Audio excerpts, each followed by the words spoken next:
Hey guys, so for today's Trainer Talk episode 6, we are doing something very special. We are actually doing it live from Body Factory. So if you remember episode 5, we told James and Shankar we were going to come to their place. And yeah, so here we are. Enjoy the show. Body Factory Gym. We are here with Wani and Elyn, along with his other crew. Hello guys, everyone else from KD Trainers. We're here to have a little talk today about some topics involving group instructors, personal trainers as well. So before we get started, let's introduce the gang, shall we? Starting from my left. Hey guys, there's just so many cameras here. I don't even know which one to look at. Yeah, so I'm Elyn. I believe the world will be a better place if we all just move a little bit more.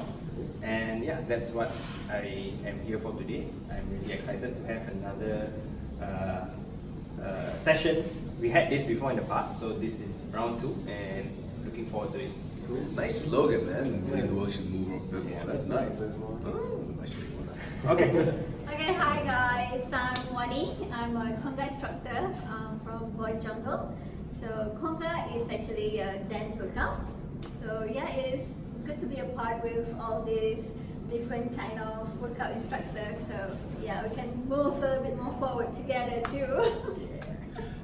Like I said, I'm James, CEO and head PT of Body Factory Gym. I need to move more. But yeah, I am who I am. I guess I don't need to say anything else yet. Vincent here from KD Trainer. So yeah, whatever Aaron mentioned about vision is, yeah, we're here to make it a reality. That's fun. That's all from my part. Okay. I'm Shankar, I'm one of the trainers at Body Factory and one of the coaches at Underdogs. So I'm kind of bridging the gap between both of these gyms and trying to see how we can make Georgetown a fitter place by just working together. Yeah. That's good, you know. So we got a couple of questions here before to jump into, honestly, that some of our gym members has given us. One of the first ones actually is what are the challenges of personal trainers to work with each other as a company? Because a lot of people are under the impression that like personal trainers and coaches, everything, they are fighting against each other, for be it for clients, for money, for presentation, for anything, honestly. So before I jump into my views, what does anyone else think, Aaron?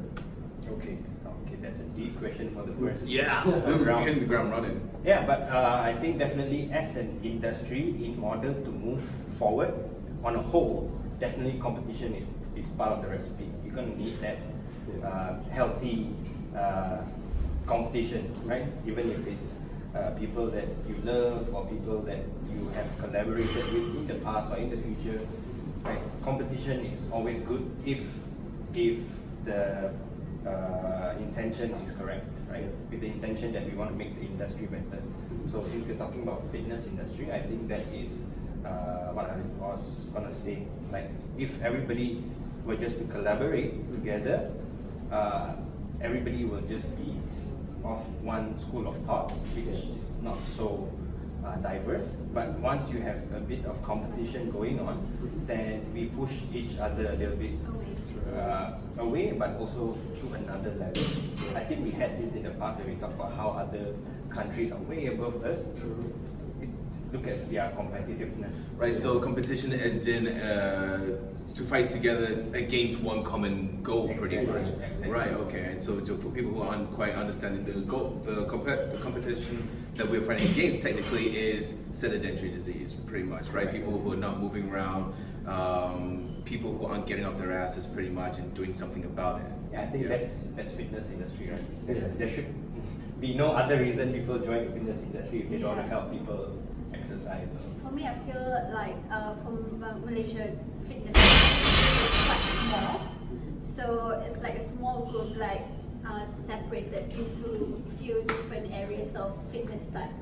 If we collaborate all together, it's like, maybe this group trainer, they don't really like weightlifting, but if we have like everything in one place, like some of their friends might like to join like dancing or weightlifting or other cardio or workout things that everybody can get together and then we can gain a little bit from each other. Yeah. So it's a good to collaborate. I think. It's a good melting pot that way.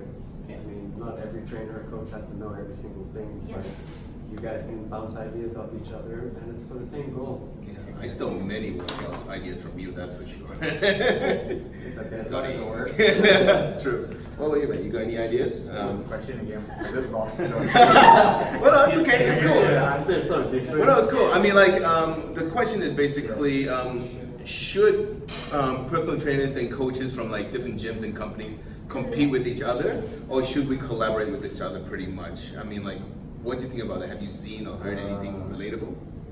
So it's almost as what I just mentioned just now. As long as the purpose is aligned, collaboration should always be there, and also a friendly competitions should always be there, just for the sake of Just growth. for exposure, something like that. Yeah, so competition, It's, yeah. it's in friendly. Yeah. Yeah, so I mean, many competitions we have, such as like we had like the machine challenge a couple of years ago. Check us out on that if you want. The machine challenge and stuff. The great thing about it brought everyone together, and then to one. But yeah, we are still kind of competing with each other, but in a friendly. So it's like a powerlifting competition, bodybuilding competition, or I don't know. Does Konga have any competition? Not yet. No? Yeah, but Like, we who can more dance the like best? a party event, something like Yeah, that. well, that's amazing. You bring everyone together, which is amazing. Yeah, but I personally agree with everyone, with all you guys. We should not really be competing on who has the most amount of clients, which gym is better. Personally, for what I like to say is we help everyone out. So, for example, if someone comes to my gym and looking for a personal trainer, which both Shankar and I are not available to be, we will usually recommend them to you guys. Same thing for as a gym. We have many people who come to our gym with certain disabilities, and we can't accommodate for them safely here. So we will always recommend other gyms as well. Even though people might say that it's a bit two-faced or whatever, I say solid, We need to help other people around, and that's the sense of professionalism as well as also kindness that we have to be with each other.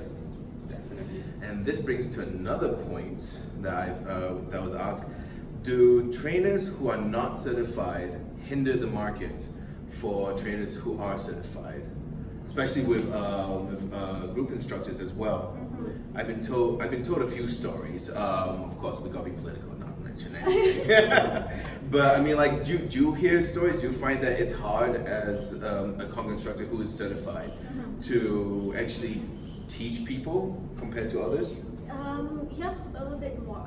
I think like some they just start. Okay, some people they have like a weight problem, and then after that they start going into like workouts, and then they get the training from other people, and then after that they did not get the certificate, but they have the result. So people kind of see that as an accomplishment. So people want to follow them, but some clients have to know that not every person have the same kind of like body and strength and things like that. The technique might not be there. So but they are cheap.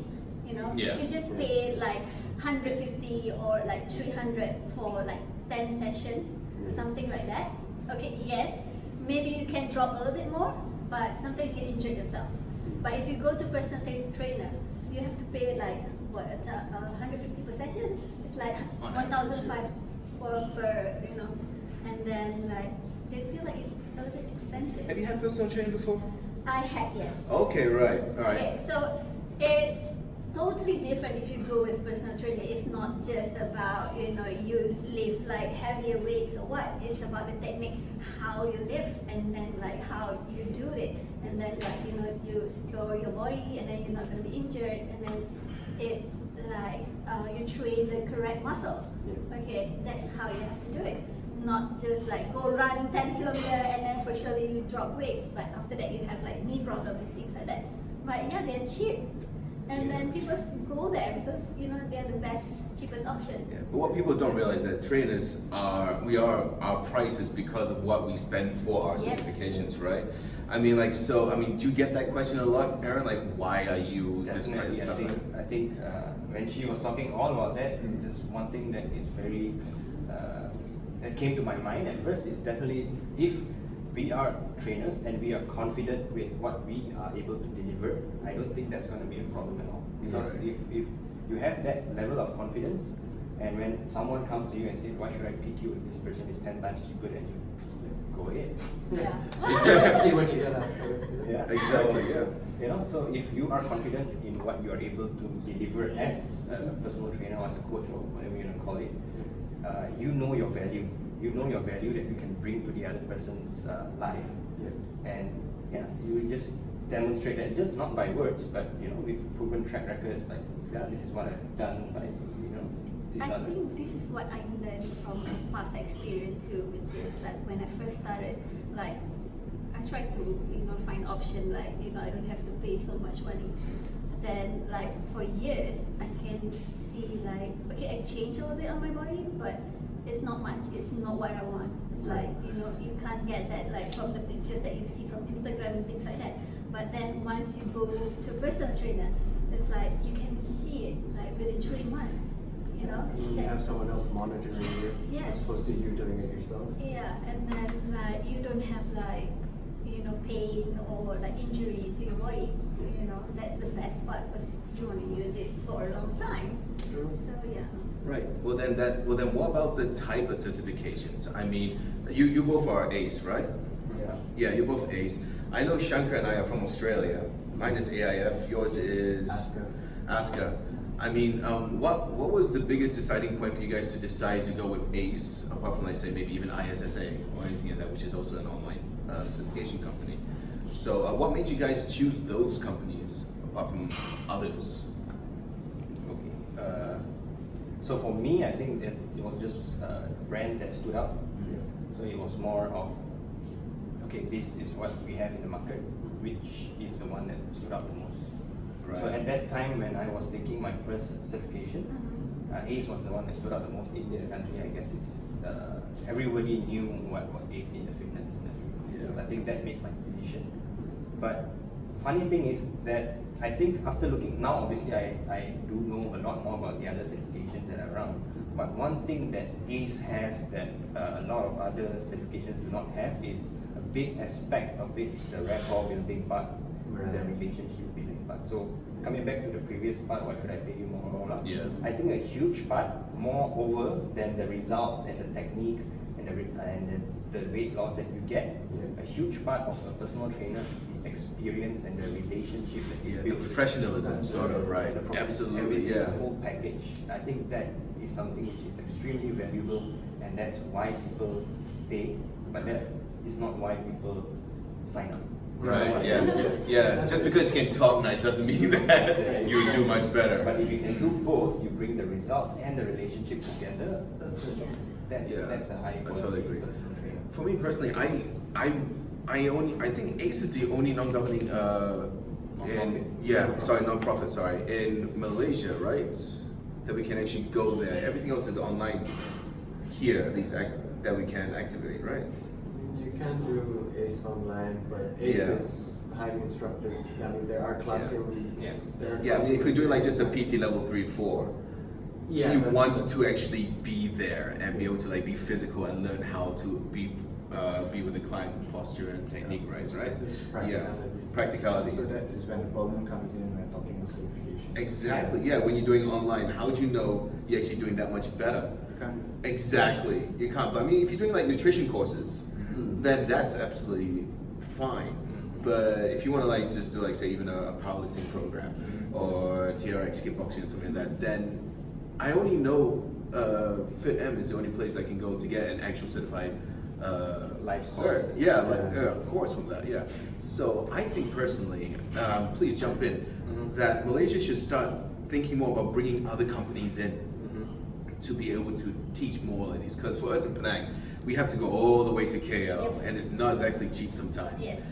And exactly. So if we have like a course, a one-day course, okay, if you're really strapped for cash, go there first thing in the morning, do it, and then take the drive back. But if like say you're doing like a 2 months course, then how the hell are we gonna do that? You know, and so that means the whole life's gonna be put on hold. Go there, do the course, and then come back, which is for a lot of people unfeasible and just not worth it. It's kind of stupid, honestly. So do you think that maybe the government can do something about that to introduce more companies in? The government. Yeah. Wow. I mean, like to create some kind of policy to encourage more health and fitness, so that they may maybe bring more people I in. thought that would happen because until today, personal training is still not flexibility. Yes. Yeah. So Yeah. how can we get that? How can we make it so obvious? Like, hey, First thing first, the government of course have to get the money from personal trainers first, which has been coming from tax. True. So we need to have more and more personal trainers that they actually declare out to let the government see that this is an actual professional field that's going on. And in then order for that to go on. yeah, but then that starts bringing in thing that personal training, even though it's like almost a freelance base almost, can we actually turn it into a more sustainable commodity? Like if the government's going to start taxing it, saying it's an actual profession, then would you think that would then stop competition a lot more? Because then everything will be regulated? I think, okay, right now we can see like the fitness community in Malaysia is like kind of grew a little bit more from a few years back.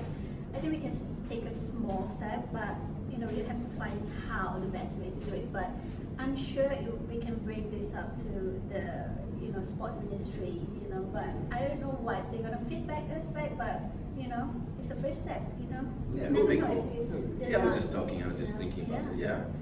But you mentioned a very good point. If the government start to monetize and so on, a lot of those unqualified trainers and so on, they'll be Yep. in a way they'll be getting approach out, sort of Yeah. because monitoring is on and so on, you can't really play on fees that much anymore. So Yeah. the words of chips maybe don't come into the picture that often anymore. Yeah. It's being governed and being monitored in a way. So if you look at it, I would say it's a positive goal Yes. if we're going towards the government on this. But someone have to, Step in. step in Yeah, and then so- do all the hard work. Exactly. I think I can share from first-hand experience that we actually worked with the government to do machine challenge. Okay. Were you there? Okay. They were there. Yeah. So we actually first-hand did it with He was just moving, by the way, no one farted, he was it's the call. icebreaker, done. We may as well move. He was moving on a bench, people. I was watching, thinking, what was that? I can continue. Thank you for that. So anyway, coming back to my point, yeah, so we actually had first-hand experience with the government, and from what I can tell you, the experience was they just don't give. No. There is, I think, if you have a list of priorities in important things in Malaysia, It wouldn't be out there. it's gonna. But that's the nature of any country that So I think to really answer your question, I said this before. So it's really up to people like us who have the passion and we gotta, solve problems, click on our shoulders and solve it. Yeah, it's re-education at the end of the day. Exactly. I think, and that's how things like this are here at Body Factory, KE Trainer. They all came up from passion and to You solve. can't really make a lot of money, but we keep doing it because we love it. That's it. That's, Yeah. We that's want people why to we're be still healthy, here. we want people to move. Yeah. Yeah, that's absolutely cool. So before we go to the next one, I think I want to just take this opportunity and say that because this is the problem that you have mentioned earlier, is a problem that we solve, right? So that's how the KE Trainer Academy was kind of formed. But in the past it's because we could not finding trainers are so difficult for us. Right? Until today, you can ask him how many people we have to go through to really get one that's really decent. So that was how it became to be, and so that's why we're trying to push this academy thing, a little bit more. But in order for that to happen, we need students and things to come in so we can improve, right? So I don't think it's really we have to wait for the government to take some action. Things up to people like us.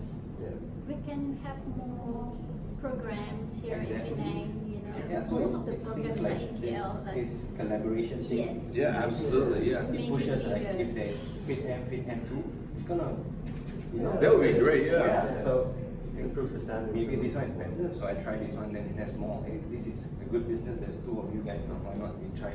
So this is how the whole thing will grow based on people like us. Which is like for me, I feel like this, like in doing this, because Konga is like still new here in Penang or in Malaysia. So I feel like it's much more easier for me to come in with a group like you guys, and then much more exposure for me than I'm just walking alone and I try to get people, to join and try, the fitness. Sorry, is Konga like a Zumba thing? Or? It's a little bit like Zumba. It's a 3-step version of Zumba, apparently. So it's supposed to be easier for those with hand-eye coordinations which aren't as great and they find it a little bit taxing, Yeah. then they go to Konga instead. Alright. So we usually recommend members or people who are wanting to get into it but they feel a bit shy, like, oh, look at them doing Shakira dances. Yeah. Off topic, I'm just curious. Yeah. But no, man, that's absolutely fine. It's So a fun workout. does it work like Zumba? I mean, the business model, you have to take Yes, a cert. we have to take a cert, we have to Right. So yeah, these people are pushing Zumba to do better. Yeah, absolutely. Yeah, that's it. Yeah. Absolutely, yeah. That's why we only let people who are certified teach classes here. We encourage anyone who's certified because, obviously then that means they have the passion, they have the right training and the knowledge. And the commitment. Obviously. That's huge. Yeah, but for those who aren't certified, if you still like this, get certified. Please. We need more people like you. If you still have the passion, get certified. Don't know who to look at. There's 5 cameras on us. Who feels special? Yeah. But what do we have to say to people who are kind of on the fence about being a personal trainer or not? I mean, what got you into personal training? Honestly, it's just my whole fitness journey. I met a personal trainer that changed my life when I was in Singapore. So going from about 90 odd kilograms down to 58 kilograms through eating right, sleeping right, just doing things right, made me realize that there's no such thing as an excuse to not be a better version of yourself. I lose sleep if I don't train right. I get angry if I don't eat right. So it's one of the, I get angry if I don't eat anyway. Everyone does. But the whole principle behind what got me into this is the fact that if I can change my life from doing what I did to get to that heavy and feel like crap every single day to feeling remotely better every other day, then I know I'm doing something better. And if you're gonna maintain habitual kind of lifestyles that make you feel like crap, it's an early grave for you. So that scared the crap out of me and made me want to do what I needed to, and just kind of spread the word a little bit better for everyone else. That's my own journey, just to sum it up. What do you think? What would you tell as someone who is kind of on the fence about being a personal trainer? What would be the best advice you can give them if they are saying like, I'm thinking about being a PT, but I don't know what courses to do, what companies to go with, because there's so many different types. What would you recommend? You're asking me now? Yeah, that's what you. Alright. I'm going this way. Okay. So if you're asking me, I would, of course, go with my own personal experience because I started without any certifications. So my recommendation would really just go ahead first without certification. Right. It might be bad for the public or it might be doing harm more than benefit, but in the process of that, you're going to learn that is personal training something that you want to do it for the sake of doing it for the money, or you really do it for the passion. If you're in the middle of doing it, you find that passion is something fired up and you want to go this for long term, then you go for certifications. Right. Yes, because I'm seeing a lot of people start taking certifications for the sake of certifications. They just want to put it on their Instagram title or whatever, just for the sake of showing off. So sometimes it doesn't mean much. And I see a lot of people with certification, they doesn't really showcase that they are a real personal trainer or they even knowledge on what they learned. They're just lucky on passing an exam or they're just very good in studies. Okay, right. So yeah, my recommendation would be just go ahead. Maybe start slow, start small, but as you grow and so on, you're gonna know what to do next. Okay, cool. Well, what got you into Konga? I mean, like, was it easy for you to find that company to say, okay, it's like this, you must pay this much to get this certification? Was it easy? For me, it started as a journey too. Like, I would start like from one thing to another thing, and keep changing, my workout routine and things like that. And then after that, I found Konga. I would just like fall in love with it because I love music and I love dancing, and it's one of the best workout that I've done. And then I feel so happy after doing it. So I'm just like, okay, I need to do this more. And it's much more easier for me to get my friends because sometimes when I do workout, I do like really intense workout. So some of them can't join me. So I want them to join me. So for me, it's like we can go dancing and then we can be workout and be healthy. So this is like the best. That's a great thing about group workouts. That literally you get a bunch of people to do it, so it like gets everyone in on it as well. Well, what about you, Aaron? Before I go, sorry, I got a question I always want to ask. Oh, do it. Especially to group instructors, it's like maybe especially like Zumba, it's about exercise and so on, right? Like, how do you actually progress the student? And since you're in a group, right? Like, you only know result when it comes in, and that's progression. Okay. So, how the progression happens in the class. Okay. For in a group, you can't compare to like some of fitness like functional body training and things like that where you use weight. Like this one, it's for people who don't like to use weight, like too intense fitness. So it's just for people just to come there and work out and then just like release the tension and just feel happy after that. But of course, for me, compared to Konga and Zumba, because Zumba, I tried Zumba for 1 year, I can't see the changes to my body. Okay, because you can't really follow step because I get confused. It's like too much. But for Konga, I like it because it has some. Because before I do Konga, I do some HIIT training and things like that. So Konga has that HIIT training, which is like you just do a simple step, but you do the reps like a lot. You can see your body like you can see the difference in your body. You can see your body like toning and things like that. And your friends also say, "Hey, your shirt looks better and now." then, yes, you can see that your stamina is like because we have a range of music which is like really intense and then like really slow. Okay, for a group that you used to conquer already, we can put like really high intensity music. So yeah, So they can the follow. pace is going to be more faster for Yes, intensity. yeah, you can choose the music and then the step, the routine from the workouts. I see. Speaking of group instructors, can I just invite Elyn over here as well, part of the Underdogs? Hello.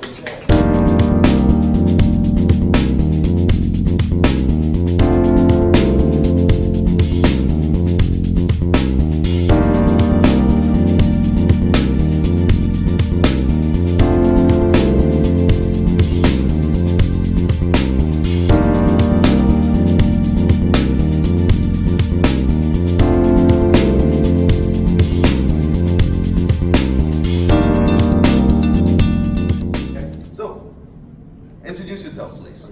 Oh, okay. My name is Elyn. I am from the Underdogs. So what we do at the Underdogs, we prioritize strength and conditioning training. Okay, so what we do is we don't just lift weights, we prioritize conditioning as well because we believe that to have both, if you really want to get at your peak fitness, you must have both conditioning and you must have strength. It's also good to support your daily life and whatever you do, that whatever comes towards you. Awesome. Okay, cool. Thank you. Okay, I just want to have one question. How did you? Yeah, that's funny. Because I've been following that. It's like they're really interesting, Okay, so how do you guys like started Underdogs? Okay. Okay. As the name suggests, we started the Underdogs as first we started doing CrossFit. Okay. Okay, so we started CrossFit from CrossFit and then we moved to the Underdogs because we want to include more than just CrossFit. And then we believe that everybody, when they first started, they always start as an underdog. So meaning you won't come in at your best shape. Some people, they feel too intimidated to come in. They'll be like, oh, if you're doing CrossFit, maybe I can't do that. That is too intense. And then they feel too intimidated by it. So which is why we came up with the name Underdogs, meaning everybody will start somewhere and then from there you will progress. Okay. Cool name. Thank you. Can we continue Q&A? Yeah. Right. So, as you already know, CrossFit always associated with injuries and so Yeah. on. So, is that true? Okay. Actually, it's not really true because usually with CrossFit, people always thought that it's very high risk of injuries, mainly rhabdo or you have shoulder injuries, smaller muscle group injuries. But in order for you to really progress through without injuries, we usually get our members to go through progressions. Meaning you start with what you're able to do, from there you start progressing. So if you're progressing too far too soon, usually people that practices CrossFit without a coach, they're not really sure where to go, what to do, movement may not be right, so that's when you get injured. Yeah. So usually at our place, we usually have someone to look. We have a coach for every classes, and then if you want to do something, you're not sure, you want to progress, we have a coach that's on standby, and then we will advise you what to do, where to go from there, just so that you don't get injured and you get to progress safely and effectively. That's good. Any more questions for the CrossFitter? No? Yeah? Okay. I do. Yes. Oh no. You're the guy that talks the most, right? How is CrossFit in Malaysia? Current CrossFit situation in Malaysia, it's not too bad. It's building, the popularity is building up.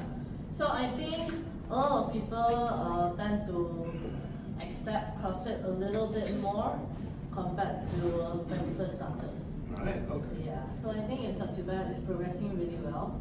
So yeah, now people are more accepting towards doing more strength and conditioning workouts.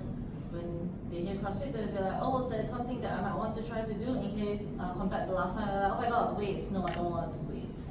So yeah, it's a little bit different right now, so I think it's a good start. Yeah, and it's progressing pretty good. I think there's like people still believe like when, especially girls, when they do weights, their muscle like getting bigger, like Yeah, the the man, beef.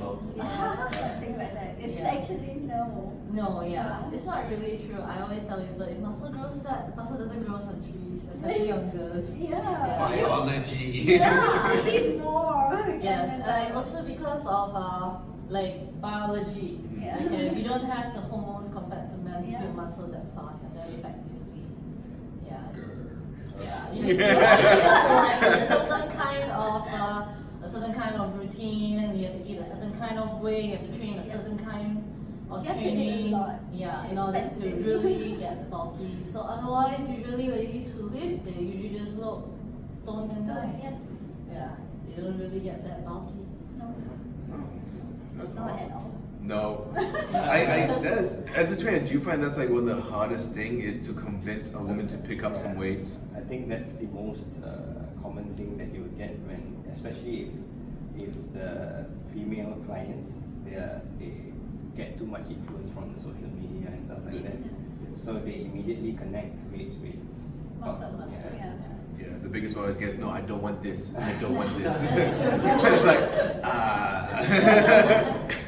you have like a normal speech you always say the whole time. No, It's the same honestly, thing. I think it's when, because we are personal trainers, Mm. right? So it's really dependent on what they want.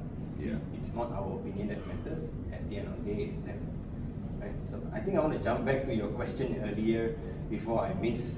Yes. So we were talking about, Lynn, we were talking about what if you want to be a coach, but you're on the fence, you don't know what to do. You are thinking if you want to be a coach, or you just should stay as an enthusiast. So we were going around tables, and they jumped me. Yeah. Right? We got a bit caught up. Yeah, so Aaron, please.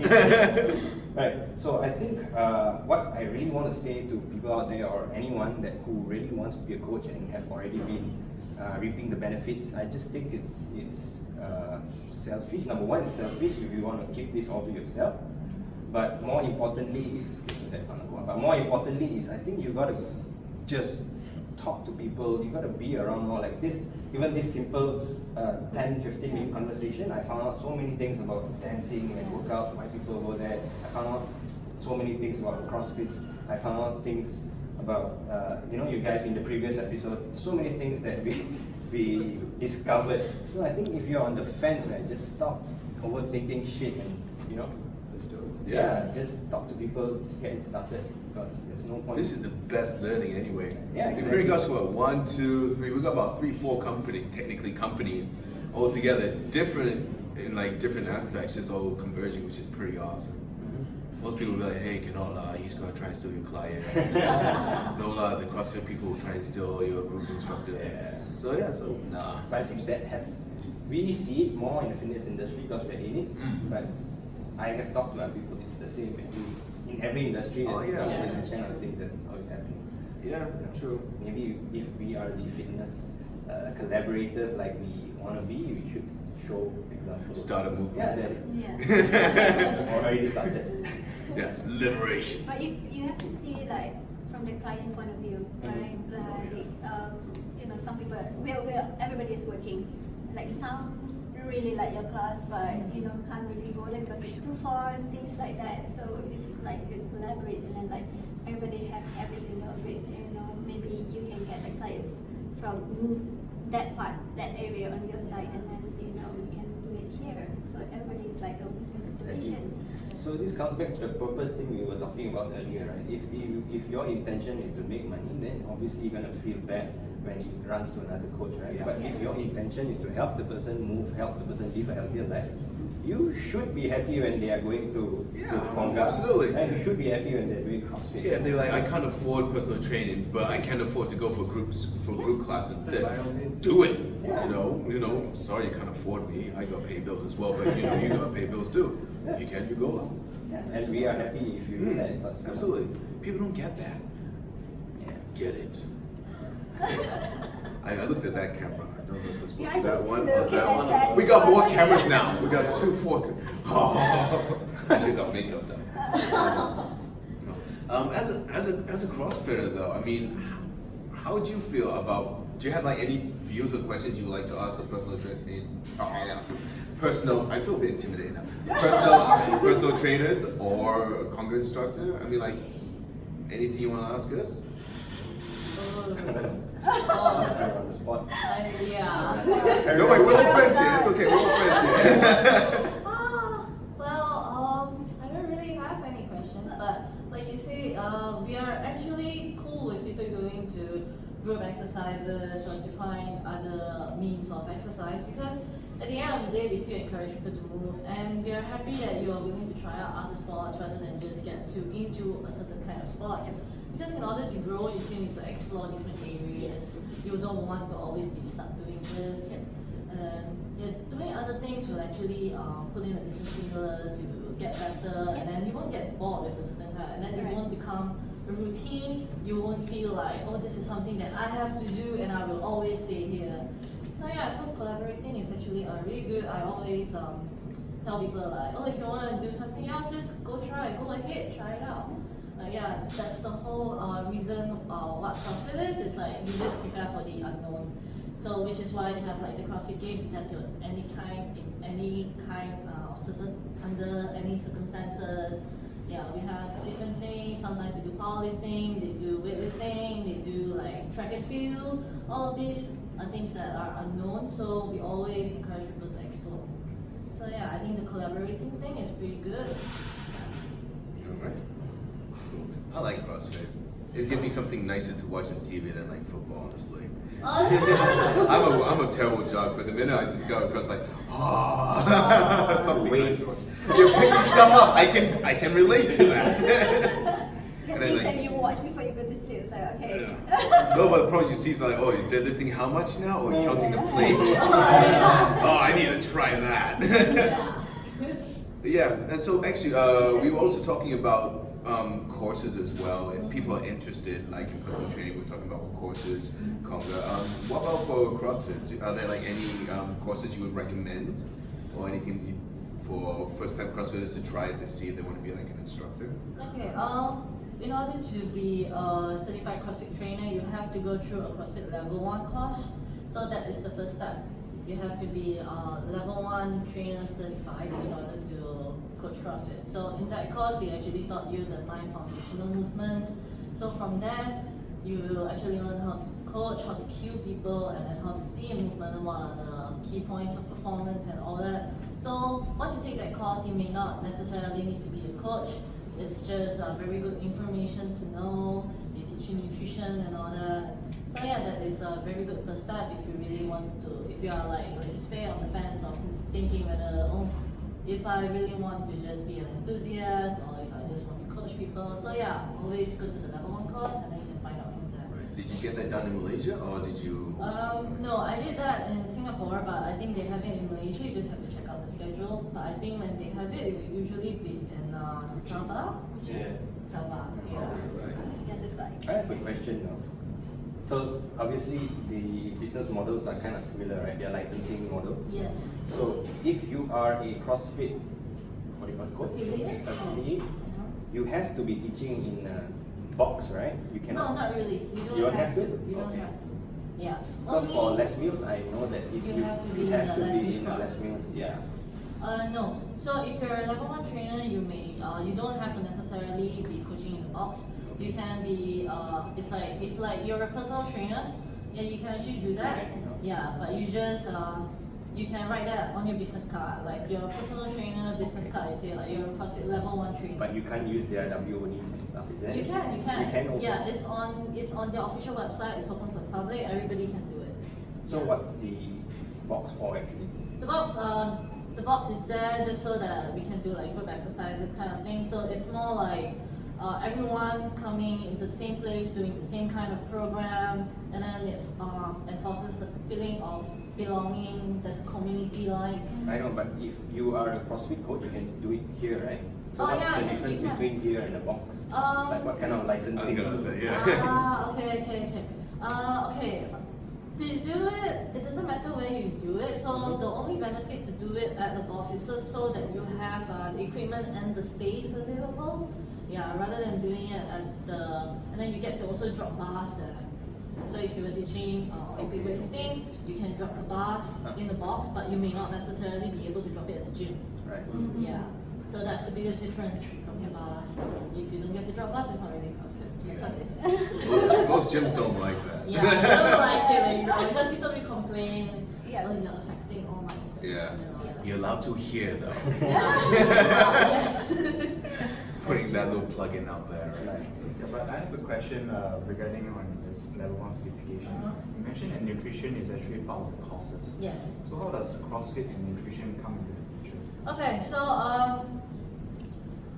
in CrossFit there is a certain kind of diet that they adhere to. One is the zone diet and paleo diet.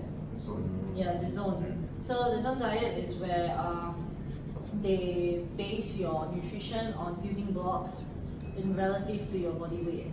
So let's say if your body weight is this kind, then you should be eating how many based on your activity level and your body weight, how many blocks of protein you should be taking, how many blocks of carbs and fats and all that.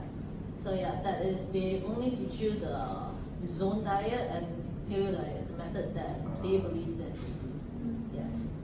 So what about level 2 then? There should be level 2. Yes, there's level 2 and level 3, and they have level 4 as well. Yeah, so level 2, it focuses more on coaching.